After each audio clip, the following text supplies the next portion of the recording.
ಎಲ್ರಿಗೂ ನಮಸ್ತೆ.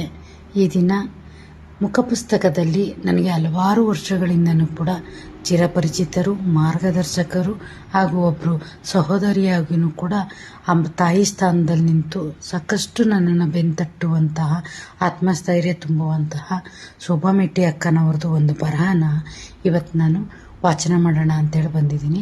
ಶೋಭಾಮೆಟ್ಟಿ ಅಕ್ಕನ ಬಗ್ಗೆ ಒಂದೆರಡು ಮಾತುಗಳನ್ನ ಹೇಳಿ ಈ ಬರಹನ ನಾನು ವಾಚನ ಮಾಡೋದಕ್ಕೆ ಇಷ್ಟಪಡ್ತೀನಿ. ಶೋಭಾಮೆಟ್ಟಿ ಅಕ್ಕ ಸಮಾಜದ ಹಲವಾರು ಸ್ತರಗಳಲ್ಲಿ ತಮ್ಮನ್ನು ತಾನು ತೊಡಗಿಸ್ಕೊಂಡಿರುವಂಥವ್ರು.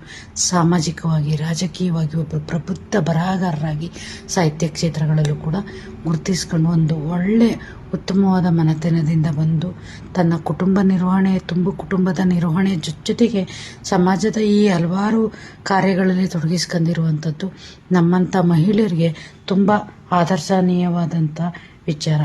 ಮನಸ್ಸು ಕೂಡ ಅವ್ರದ್ದು ಒಂದು ತಾಯಿ ಮನಸ್ಥಿತಿ.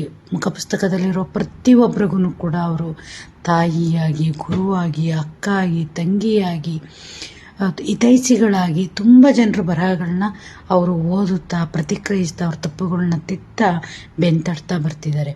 ನನಗೆ ತಿಳಿದಂತೆ ಅವರು ಬರಹಗಳನ್ನ ಬರೆಯುವುದು ಹೆಚ್ಚಾಗಿ ಬೇರೆಯವ್ರ ಬರಹಗಳನ್ನ ಓದಿ ಆಸ್ವಾದಿಸುವಂಥದ್ದೇ ಇವ್ರದ್ದು ಹೆಚ್ಚು ತಾಯಿ ಮನ.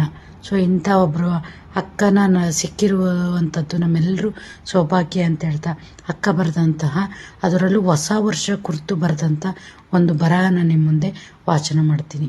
ಈ ಬರಹದ ಒಟ್ಟಾರೆ ಆಶಯ 2024 ವರ್ಷಕ್ಕೆ ವಿದಾಯನ ಹೇಳುತ್ತಾ 2025ಕ್ಕೆ ಸ್ವಾಗತನ ಕೋರ್ತಾ, ಹಳೆತು ಹೊಸತುಗಳ ಸಮ್ಮಿಶ್ರಗಳಲ್ಲಿ ಒಳಿತು ಕೆಡುಕುಗಳ ಸಮ್ಮಿಶ್ರಣವನ್ನು ನಾವು ಹೇಗೆ ಸ್ವೀಕರಿಸಬೇಕು ಅನ್ನುವಂಥದ್ದು ಈ ಬರಹದಲ್ಲಿ ಆಸೆಯನ್ನು ಒತ್ತಿ ಬರೆದಿರುವಂಥದ್ದು.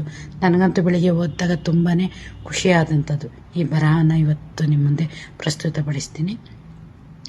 ಹಳತಿನ ಹಮ್ಮು ಬಿಮ್ಮುಗಳ ಹಳತಾಗಿಸೋಣ, ಹಳತಿನ ಹಮ್ಮು ಬಿಮ್ಮುಗಳ ಹಳತಾಗಿಸೋಣ, ಹೊಸತಿನ ಹೊಮ್ಮನಗಳ ಹೊಸಿಗೆ ಆಗಿಸೋಣ, ಹೊಸತಿನ ಹೊಮ್ಮನಗಳ ಹೊಸಿಗೆ ಆಗಿಸೋಣ. ಹಳೆಯದರ ಹಂಗುಗಳ ಅಳಿಯದಿರೋಣ, ಹಳೆಯದರ ಹಂಗುಗಳ ಅಳಿಯದಿರೋಣ, ಹೊಸದರ ವಂಗನಸುಗಳ ಒಮ್ಮಿಸುತ್ತಿರೋಣ, ಹೊಸದರ ವಂಗನಸುಗಳ ಒಮ್ಮಿಸುತ್ತಿರೋಣ. ಹಳತನು ಅಂಗಿಸದೆ ಹಸನಾಗಿಸೋಣ, ಹಳತನು ಅಂಗಿಸದೆ ಹೊಸನಾಗಿಸೋಣ, ಹಳತನು ಅಂಗಿಸದೆ ಹಸನಾಗಿಸೋಣ. ಹೊಸತನು ಹಮ್ಮಿಸದೆ ಅಂದರವಾಗಿಸೋಣ, ಹೊಸತನು ಹಮ್ಮಿಸದೆ ಅಂದರವಾಗಿಸೋಣ. ಹೊಸ ವರುಷಕ್ಕೆ ವಂಗನಸಿನ ಶುಭಾಶಯಗಳು. ಅಕ್ಕ ಹೇಳಿರುವಂಥ ಈ ಬರಹದ ಆಸೆಯ ನಿಜಕ್ಕೂ ನಾವೆಲ್ಲರೂ ಅರ್ತಿ ಅಳವಡಿಸ್ಕೊಳ್ತಾ ನಮ್ಮ ಜೀವನನ ಸಾಗಿಸಿದ್ರೆ ಎಲ್ಲರ ಬದುಕು ಹಸನಾಗೋದ್ರಲ್ಲಿ ಆಶ್ಚರ್ಯ ಏನಿಲ್ಲ. ಅವಕಾಶ ಕೊಟ್ಟಿದ್ದಕ್ಕೆ ಅಕ್ಕ ನಿಮಗೆ ತುಂಬ ಹೃದಯದ ಧನ್ಯವಾದಗಳು. ಜೈ ಹಿಂದ್, ಜೈ ಕರ್ನಾಟಕ ಮಾತೆ.